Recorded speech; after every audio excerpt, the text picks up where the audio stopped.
பொதுவாக இயேசு கிறிஸ்து அன்புள்ள தேவனாகவே காட்டப்படுகிறார். இது உண்மைதான். தேவனுடைய குணாதிசயங்களிலே ஒன்று அகாபே அன்பு, பாவிகளுக்காக ஜீவனை கொடுக்கிற அன்பு. ஆனால் நாம் வேதத்தை ஆராயும் போது இயேசு கிறிஸ்துவானவர் அன்புள்ள தேவனாக அல்ல, நீதி உள்ள தேவனாகவே வேதாகமம் நமக்கு காண்பிக்கிறது. 1 சாமுவேல் புஸ்தகம் 15ஆம் அதிகாரம் 2-3 வசனங்கள். சேனைகளின் கர்த்தர் சொல்லுகிறது என்னவென்றால், இஸ்ரவேலர் எகிப்திலிருந்து வந்தபோது அமிலேக்கு அவர்களுக்கு வழிமறித்த செய்கையை மனதிலே வைத்திருக்கிறேன்.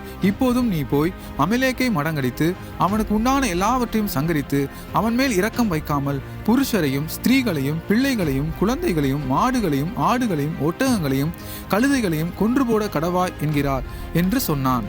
அமிலேக்கர் செய்த பாவத்தின் விளைவாக தேவன் பெண்களையும் குழந்தைகளையும் கொலை செய்ய வேண்டும் என்று சொல்லி தேவனுடைய நீதி அவர்கள் மேல் வெளிப்படுகிறது நாம் காண்கிறோம்.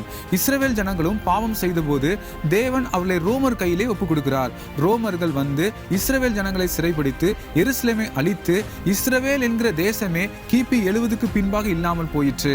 இயேசு கிறிஸ்துவானவர் நேற்றும் இன்றும் என்றும் மாறாதவராக இருக்கிறார். புதிய ஏற்பாட்டிலும் அப்போஸ்தலர் நிருபத்திலே அனனியா சஃபரியா பரிசுத்த ஆவியானவருக்கு விரோதமாக போய் சொல்லும் போது அவர்கள் மரித்து போனார்கள் என்று பார்க்கிறோம். தேவன் பட்சிக்கிற அக்கினியா இருக்கிறார் என்று எபிரேயர் நிருபம் சொல்லுகிறது. பாவத்தின் சம்பளம் மரணம்.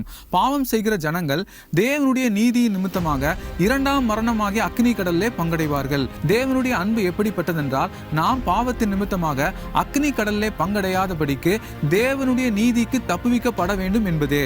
நாம் மனம் திரும்பி பரிசுத்தமாய் வாழும் போதுதான் தேவனுடைய நீதிக்கு தப்பி நித்திய ஜீவனை சுதந்திரித்துக் கொள்ள முடியும். நாம் பாவத்தில் வாழ்ந்தாலும் தேவன் நம்மை தண்டிக்க மாட்டார். தேவன் அன்புள்ளவர், தன்னுடைய ஜனங்களை பாதாளத்துக்கு அனுப்ப மாட்டார் என்கிற பொய்யை நம்பாதீர்கள். இயேசு கிறிஸ்துடைய சிலுவை மரணமும் தேவனுடைய நீதியை வெளிப்படுத்துகிறது. எப்படி என்றால், பாவத்திற்கு தண்டனை இல்லை என்றால் தேவன் நீதி உள்ளவர் அல்ல. அதனால் பாவத்தின் தண்டனையாக இயேசு கிறிஸ்து சிலுவையிலே மரிக்கிறார்.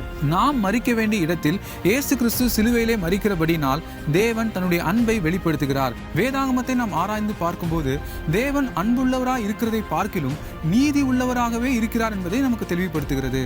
கர்த்தர் தாமே உங்களோடு இருப்பாராக. ஆமென்.